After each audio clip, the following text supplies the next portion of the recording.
Salam bahagia untuk semua. Selamat berjumpa di ruang berbagi. Pada kesempatan kali ini, saya ingin berbagi video tentang pengenalan KSE, kompetensi sosial dan emosional kepada Bapak Ibu Guru di SMK Negeri 3 Singaraja. Silakan simak tayangan video berikut ini.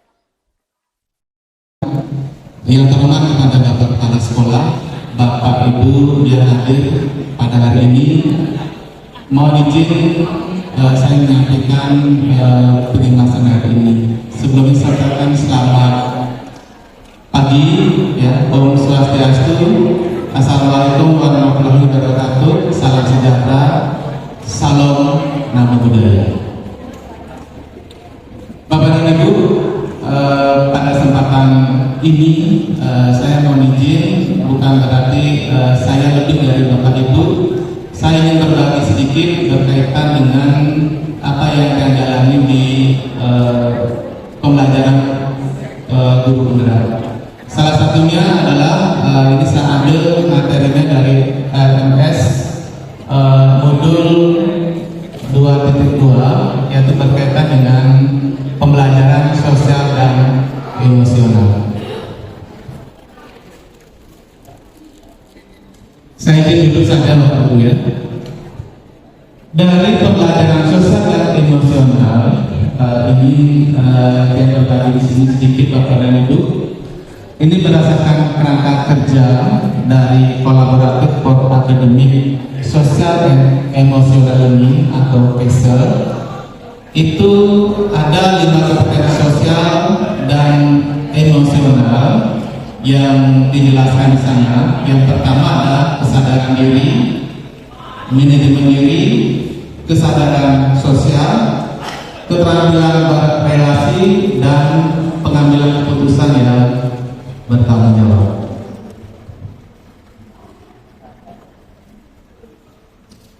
Nah, berdasarkan hasil penelitian dari para ahli yang dianggap juga bahwa guru yang memiliki kompetensi sosial dan emosional yang baik akan lebih efektif dan cenderung lebih resilient atau tangguh dan merasa nyaman di kelas karena mereka dapat bekerja lebih baik dengan murid. Ini berdasarkan hasil penelitian.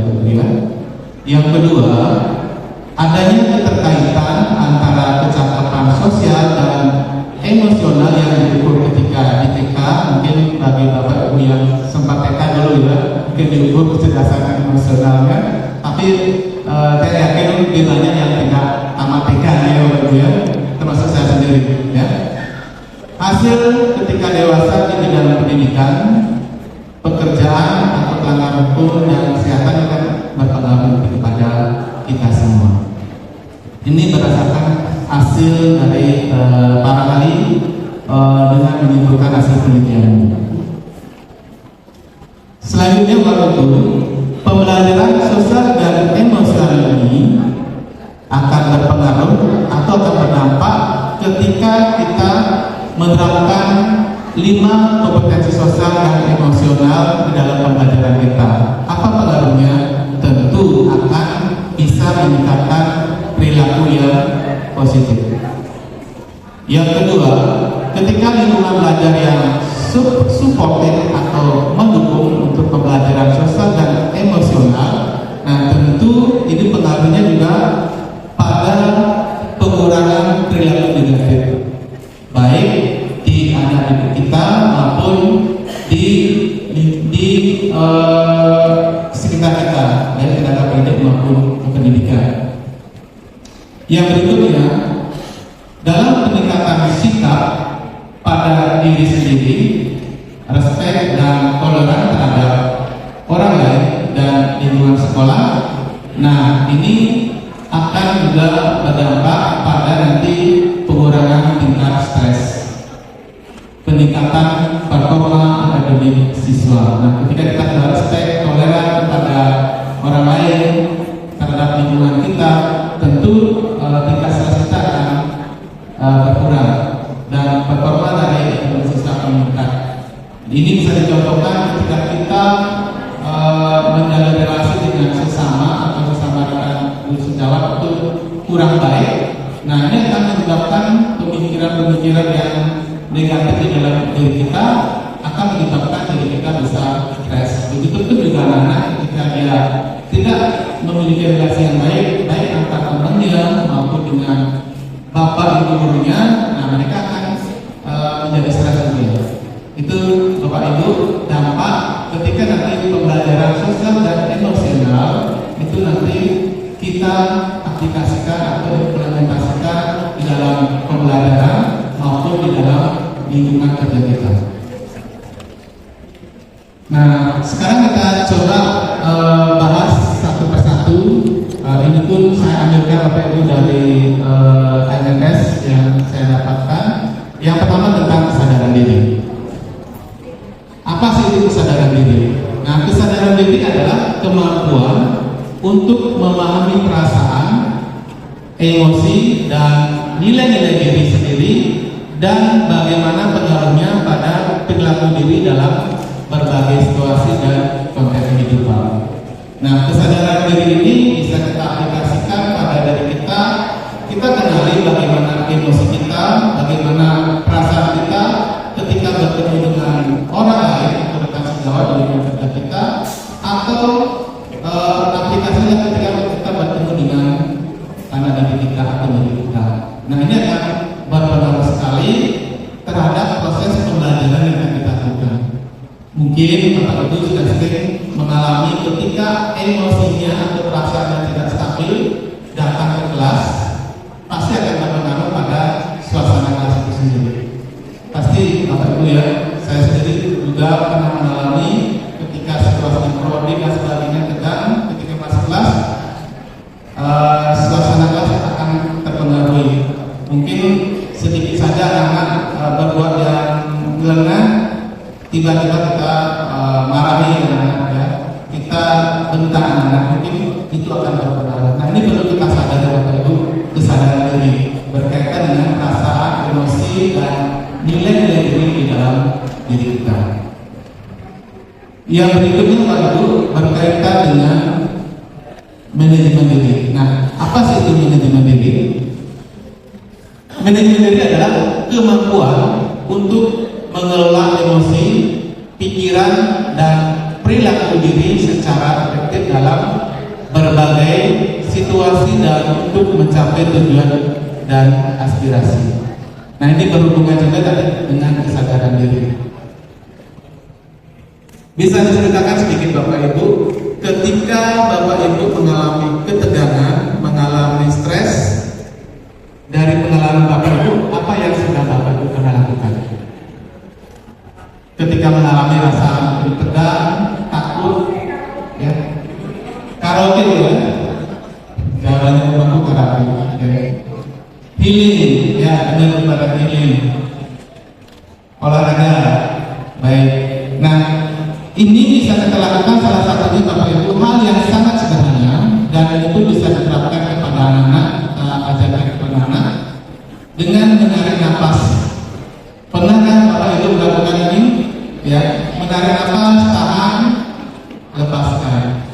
Tarik nafas lagi, pelan-pelan, ya, tahan, lepaskan pelan-pelan. Nah, ini tujuannya adalah bagaimana kita bisa mengendalikan emosi dan perasaan kita ketika kita sedang tegang, sedang takut, dan sebagainya.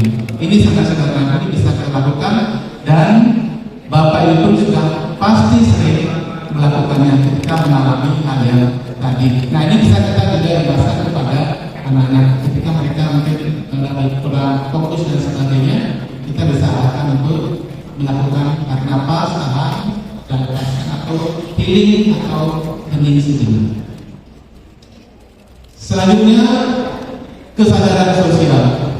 Nah, kesadaran sosial adalah kemampuan untuk memahami sudut pandang dan dapat berempati dengan orang lain, termasuk mereka yang berasal dari latar belakang budaya dan konteks yang berbeda.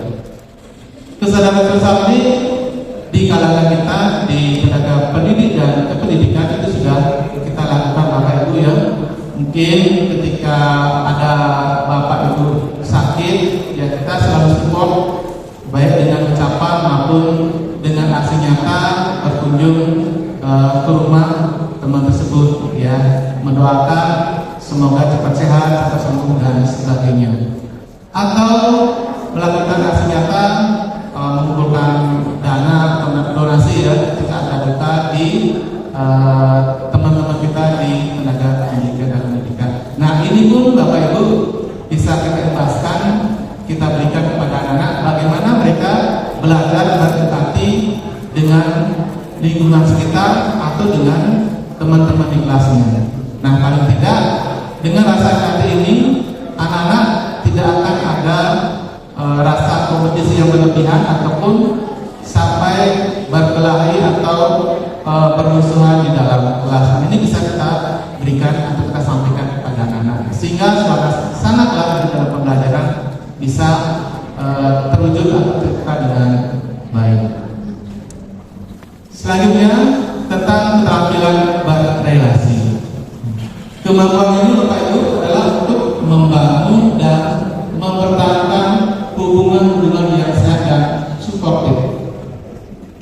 Nah, di antara kita Bapak Ibu guru pasti ya relasi kita sudah baik saja.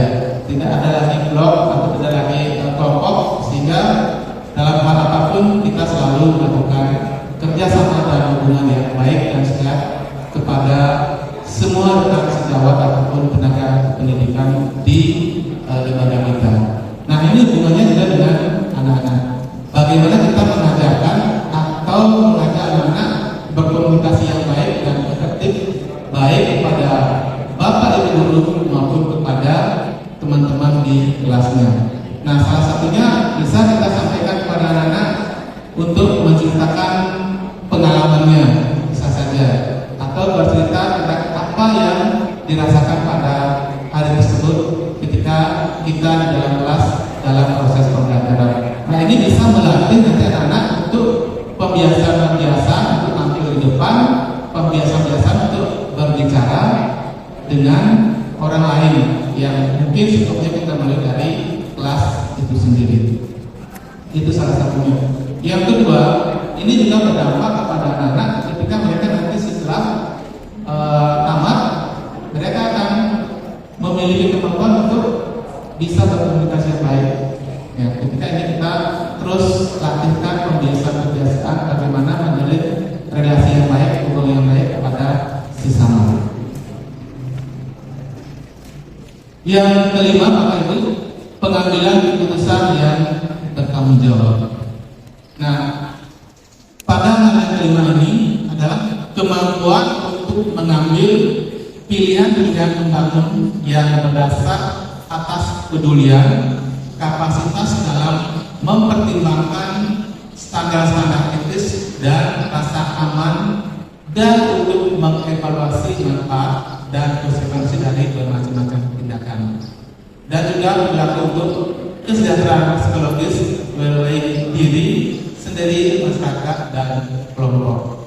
Nah, pada hal yang kelima ini dalam pengambilan keputusan yang bertanggung jawab, tentu kita selaku tenaga pendidik juga harus bisa nantinya di dalam memimpin pembelajaran kita bisa mengambil keputusan-keputusan yang terbaik dan nanti bisa dipertanggungjawabkan. Mungkin contohnya tadi berkaitan dengan penilaian di kelas ataupun nilai yang kita berikan kepada anak, tentu hal tersebut sudah kita putuskan mau memberikan nilai anak 70, 80, hal itu sudah bisa dipertanggungjawabkan. Ataupun contoh lain adalah bagaimana kita membuat keputusan terhadap diri kita sendiri berkaitan dengan jenjang karir kita atau hubungan kita dengan rekan sejawat. Ini Bapak Ibu kelima dari kompetensi sosial emosional yang bisa saya bagi pada hari ini. Selanjutnya, bagaimana penguatan kompetensi sosial dan emosional pendidik dan tenaga pendidikan atau PTK di sekolah. Ini hubungannya dengan sekolah kita. Nah, tentu hal ini kita harus membangun kerjasama, membangun kolaborasi di semua lini atau semua unit. Karena tidak bisa hanya kepala-kepala saja yang semangat nanti untuk membangun penguatan kompetensi sosial dan emosional. Tentu harus ada dukungan dari semua warga sekolah. Nah, hal yang bisa dilakukan salah satunya adalah bagaimana nanti menjadi teladan atau pemodelan melalui belajar dan melalui kolaborasi. Nah, melalui memodelkan atau menjadi teladan, Bapak Ibu nanti bisa mendukung pendidik dan tenaga pendidikan dalam memodelkan kompetensi dan pola pikir di seluruh komunitas sekolah dengan murid, keluarga murid, mitra, komunitas dan satu sama lain. Nah, ini dapat juga berupa kegiatan menerapkan kompetensi sosial emosional dalam peran dan tugas. Nanti Bapak Ibu dalam implementasinya sebagai tenaga pendidik adalah bisa mengimplementasikan kompetensi sosial emosional yang Bapak miliki di dalam tugas-tugas yang Bapak Ibu jalankan. Yang berikutnya bagaimana nanti kita bersama-sama menciptakan budaya mengapresiasi, menciptakan budaya saling menghargai. Nah, ketika rekan sejawat itu mendapat keberhasilan, kita berikan apresiasi, kita berikan penghargaan. Dan tidak hanya rekan sejawat saja, Bapak Ibu, tentu juga siswa kita, ya, kita berikan apresiasi, penghargaan. Contohnya mereka bisa tampil untuk bercerita tentang pengalaman atau perasaan yang mereka alami, walaupun hanya kalimat atau dua kalimat, ya tetap kita berikan apresiasi, berupa terima kasih, sangat bagus dan seterusnya. Yang berikut kita menunjukkan kepedulian, baik terhadap sesama di lingkungan sekolah dan sesama maupun kepada anak-anak didik kita. Yang kedua adalah belajar. Pendidik dan tenaga kependidikan sebenarnya merefleksikan kompetensi sosial dan emosional pada diri, mengembangkan kapasitas untuk mengimplementasikan kompetensi sosial dan emosional, bisa berupa kegiatan dalam membiasakan merefleksi, ya, kompetensi sosial dan emosional pribadi, selalu merefleksi. Seperti yang Bapak Kepala Sekolah tadi sampaikan, kita merefleksi kegiatan kita selama setahun ini atau selama 6 bulan ini. Apa yang sudah bisa kita lakukan, apa yang sudah berhasil, apa yang belum berhasil, dan apa rencana kita nanti ke depannya. Berkolaborasi di tempat kerja. Nah, kata kolaborasi ini sudah sangat tidak asing bagi kita, tapi ketika kita action, ya, berkolaborasi sepertinya agak sulit, Bapak Ibu, ya, agak sulit, karena ada hal yang membatasi di sini adalah egoisme dari diri kita masing-masing. Nah, dalam berkolaborasi ini tentu menyatukan visi kita bersama dan tidak ada egoisme di dalam kegiatan berkolaborasi. Berikutnya bagaimana mempelajari kemungkinan adanya bias terkait dengan literasi budaya. Dan literasi, Bapak Ibu, kelemahan kita anak-anak juga sangat lemah di literasi, ya, kecenderungannya seperti itu. Yang berikutnya bagaimana kita bisa mengembangkan pola pikir bertumbuh, selalu maju dan maju, tidak stagnan pada posisi sekarang atau istilah lainnya pada zona aman seperti saat ini. Yang berikutnya memahami tahapan perkembangan murid. Nah, kita bersama-sama, ya, bagaimana kita bisa paham anak-anak itu bagaimana perkembangannya atau pertumbuhannya di dalam kelas atau di dalam lingkungan kita. Kita harus sadari itu. Tren anak-anak sekarang ini apa? Kita harus juga sadari itu. Kalau tidak kita pahami, kita sendiri yang bertentangan dengan anak-anak, karena masa kita atau dunia kita masanya berbeda dengan anak-anak sekarang. Kalau kita tetap menggunakan pola masa kita waktu dulu, pasti akan bertentangan dengan tren atau pola anak-anak masa kini. Ya, kita harus bisa menyesuaikan dan memahaminya. Yang berikutnya, meluangkan waktu untuk melakukan self care atau perawatan diri. Nah, ini untuk ibu-ibu pasti sudah melakukan, ya, perawatan diri, ya. Ya, pasti, ya. Kalau bapak-bapaknya mungkin jarang ya kalau guru pasti. Nah, berkaitan perawatan diri inilah bagaimana kita menjaga diri kita sendiri baik dari sisi kesehatan, psikologis, mental dan sebagainya. Itu yang terpenting, bukan perawatan kesehatan saja Bapak Ibu, tapi perawatan mental dan psikologis juga. Yang terakhir, mengagendakan sesi berbagi praktik baik. Nah, bagi Bapak Ibu yang memiliki hal-hal yang positif di sekolah ini, sekecil apapun yang disampaikan oleh Bapak kepala sekolah itu bisa dibagi atau di-share. Kita sudah punya media di BTK maupun di grup MBMP mungkin ya, itu bisa berbagi di sana. Ya, sekecil apapun apa yang sudah Bapak Ibu lakukan hal-hal yang positif. Yang ketiga adalah berkolaborasi. Nah, pada hal berkolaborasi ini bagaimana menciptakan struktur berbentuk komunitas pembelajaran profesional atau pendampingan sejawat bagi pendidik dan tenaga pendidikan untuk berkolaborasi tentang cara mengasah strategi untuk mempromosikan kompetensi sosial dan emosional di sekolah. Nah, salah satu kegiatannya diantaranya membuat kesepakatan bersama-sama. Nah, bagaimana nanti teknisnya kita berkolaborasi antar guru mungkin di dalam satu MBMP atau di dalam satu program pelatihan membuat kesepakatan untuk penerapan kompetensi sosial emosional ini. Yang berikutnya membuat komunitas belajar profesional. Nah, komunitas belajar profesional ini tidak mesti yang pintar-pintar saja Bapak Ibu ya. Komunitas belajar itu bisa juga teman-teman kita yang di MBMP atau juga teman-teman di program kalian itu sudah merupakan sebuah komunitas. Kita nggak usah berekspektasi tinggi sekali dulu ya. Kita mulai dari sekitar kita.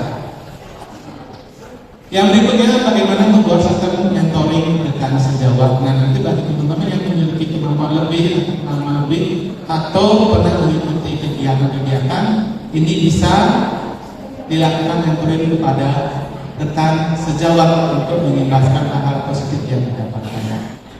Yang terakhir, kompetensi sosial emosional dalam pelaksanaan rapat guru. Nah, mungkin pada rapat hari ini juga kesempatan yang izin menyampaikan hal yang kecil, yang sedikit, yang bisa dia bagi kepada Bapak Ibu guru tentang kompetensi sosial emosional. Mungkin secara umum hal ini belum sepenuhnya kita ketahui dan saya pun baru mengetahui ini Bapak Ibu, dan setelah kita pelajari atau kita pahami ternyata bisa bermanfaat untuk diri kita dan untuk anak-anak kita. Nah, berkaitan dengan berkolaborasi ini tentu uluran tangan dari Bapak Kepala Sekolah sangat sekali di sini bagaimana nanti mengkoordinasikan dan mengkoordinasikan kita di dalam tim-tim kerja. Demikian Bapak Ibu yang bisa saya sampaikan pada hari ini. Mohon maaf apabila ada hal yang kurang berkenan karena materinya sedikit. Yang jelas pada hari ini saya akan materi, tapi izin untuk berbagi dari hal yang sederhana agar bisa bermanfaat untuk kita semua di lembaga ini. Saya tutup dengan Pram Santi, Om Santi Santi Santi, wassalamualaikum warahmatullahi wabarakatuh. Salam sejahtera, salam nama budaya. Terima kasih.